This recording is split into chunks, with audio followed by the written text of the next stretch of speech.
Oi, turma, vamos lá? Nas aulas passadas, vocês viram, então, um pouquinho de cadeia alimentar, teia alimentar e pirâmides ecológicas.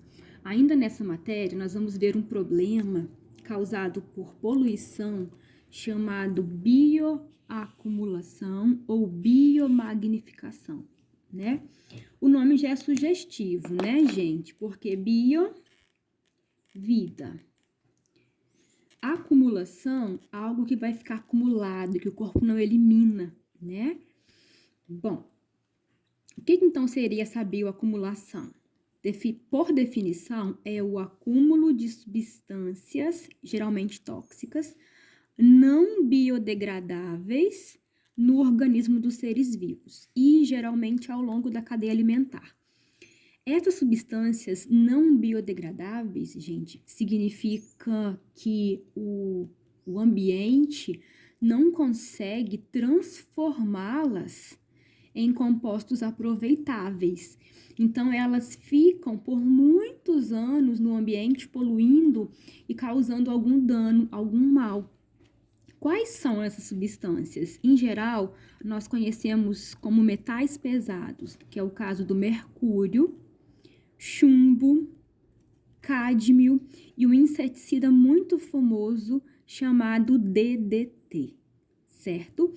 Essas substâncias, elas não conseguem ser eliminadas pelo nosso corpo. Então, uma vez que elas alcançam o organismo vivo, geralmente através da água e alimentação, elas ficam dentro das células, destruindo essas células. Esse é o problema. E elas são acumuladoras. Ou seja, quanto mais ela entra no meu organismo, ela fica, certo? Então, observe aqui um exemplo na cadeia alimentar, que foi o nosso objetivo em algumas aulas para trás. Observe que eu fiz aqui uma cadeia alimentar pequena, né? Eu tenho as algas do fitoplâncton, que são alimentos para os caramujos, que são alimentos para os peixes, e os peixes são alimentos para essa ave aqui. Imagine, turma, que houve um vazamento, por exemplo, de mercúrio nessa água.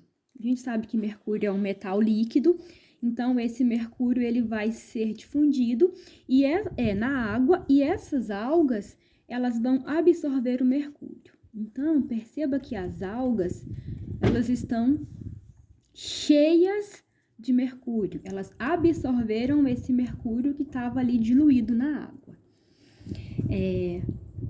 Nesse meio aquático vivem os caramujos que se alimentam das algas.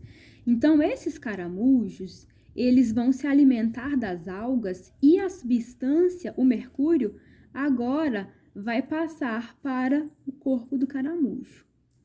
Os caramujos, então, agora vão ficar intoxicados. O mercúrio vai passar das algas para o caramujo. Quando os peixes comerem esses caramujos, o mercúrio que estava aqui no tecido dos peixes, no tecido dos caramujos, vai passar para o corpo dos peixes. Então, o mercúrio, perceba que o mercúrio ele está sendo transferido ao longo da cadeia alimentar. E quando essa ave se alimentar dos peixes, o mercúrio vai ficar acumulado no corpo da ave. Agora, qual é o dano disso tudo? O dano, gente, é a acumulação. Perceba que essas algas, elas tinham dentro delas, por exemplo, 0,25 parte por milhão de mercúrio. Então, 0,25 ppm é uma quantidade bem pequena de mercúrio, certo? Os caramujos já têm uma quantidade maior de mercúrio no corpo. Perceba que os caramujos têm 0,5 parte por milhão, que é maior que 0,25. A pergunta é, por que no corpo dos caramujos tem maior quantidade de mercúrio acumulando do que nas algas? Porque você vai se lembrar que na cadeia alimentar, o caramujo, ele não come apenas uma alga, ele vai se alimentar de várias algas. Então, no corpo do caramujo, eu vou ter maior quantidade de mercúrio acumulado. O mesmo acontece com os peixes.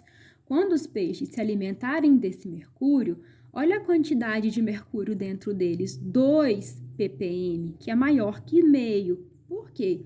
Pelo mesmo motivo, o peixe, ele não vai comer um caramujo só, ele vai comer vários caramujos. Então, ele vai absorver todo o mercúrio que estava presente no corpo dos caramujos. Então, o peixe já vai ter uma quantidade maior de mercúrio do que o caramujo é uma quantidade maior a mais do que nas algas. E quando essa ave se alimentar dos peixes, ela vai absorver todo o mercúrio que estava dentro dos peixes.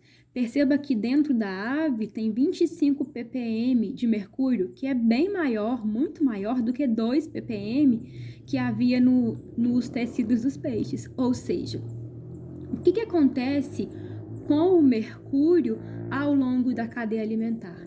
A quantidade de mercúrio vai aumentando à medida em que eu aumento o nível trófico. Então, por exemplo, eu tenho aqui as algas, elas são os produtores, o caramujo, consumidor primário, o peixe, consumidor secundário e a ave como consumidor terciário. Em qual dos seres vai haver maior quantidade de mercúrio? Nos níveis tróficos maiores, nos níveis tróficos posteriores. No caso, as aves, a ave, o consumidor terciário nessa cadeia, ela vai ter a maior quantidade de mercúrio no corpo dela. Então, essa bioacumulação, ela é muito pior para os últimos níveis tróficos, porque eles foram pegando mercúrio, de todos antes, de todos os níveis anteriores a ele. E a substância tóxica, no caso do exemplo, o mercúrio, ele vai se acumulando no corpo dos seres ao longo da cadeia alimentar. E o corpo não consegue eliminar o mercúrio. Então, ele se acumula dentro da célula. O que ele faz com a célula? Mata. Ele provoca morte celular. Não só o mercúrio, turma, como todos os outros aqui, que eu citei anteriormente. O chumbo também faz isso, o cádmio, esse inseticida, o DDT, muito cobrado em provas, tá? Então, lembre-se bem do DDT. E eu quero que vocês pesquisem aí no YouTube, deixa eu anotar aqui, dá um Google aí, o desastre de Minamata. Coloca assim lá no YouTube que vai aparecer para vocês. É um problema de bioacumulação, o desastre de Minamata. Certinho? Espero que tenham entendido. Um abraço, até a próxima aula.